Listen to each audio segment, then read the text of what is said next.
TV.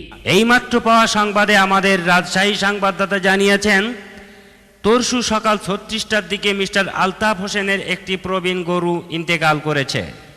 গরুটি বেশ কিছুদিন যাবৎ মানসিক রোগ ও বিষণ্ণতায় আক্রান্ত হয়েছিল। মৃত্যুকালে তার বয়স হয়েছিল 82 বছর। সে 2টি বকনা বাছুর ও 2টি এড়ে বাছুর রেখে গেছে। মারা যাওয়ার পরপরই পার্শ্ববর্তী একটি মাঠে ফেলে দিলে 65টি শগুন ও 13টি কাক তার জানাজা কাজ সমাপ্ত করে। আমাদের নিজস্ব সংবাদদাতা জানিয়েছেন যে আগামী পরশু ঝিনাইদহ সার্কিট হাউজে ঝিনাইদহ সরকার ও পার্শ্ববর্তী মাগুরা সরকারের এক দ্বিপাক্ষিক বাণিজ্য চুক্তি স্বাক্ষরিত হয়েছে।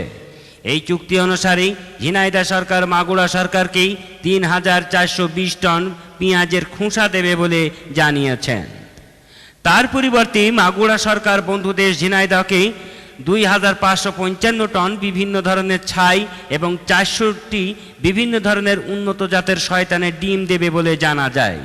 চুক্তি শেষে উভয় দেশের বাণিজ্য মন্ত্রীদ্বয় এক প্রীতি গাঁজা সেবন অনুষ্ঠানে যোগ দেন।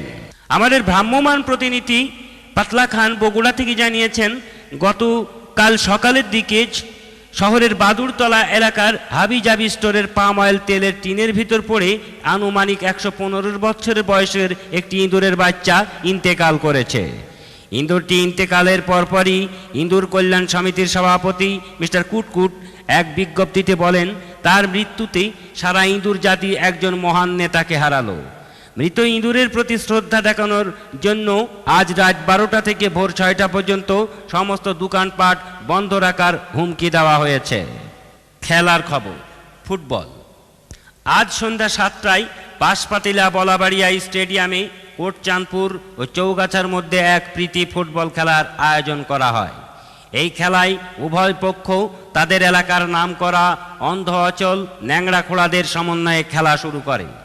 নির্ধারিত সময়ের খেলায় কোটচাঁদপুরের বিশিষ্ট খেলোয়াড় মিস্টার আবু কানা 1 শটে 3 গোল দিয়ে বিশ্বের সেরা খেলোয়াড় হিসাবে বিবেচিত হয়েছে। এই কৃতিত্বের জন্য এলাকাবাসী 2.5 মণ ওজনের একটি মাটির তৈরি মেডেল প্রদান করে। শেষ খবর পাওয়া পর্যন্ত খেলাটি 9-0 গোলেই অমীমাংসিতভাবে শেষ হয়ে গেছে। খবর শেষ হলো।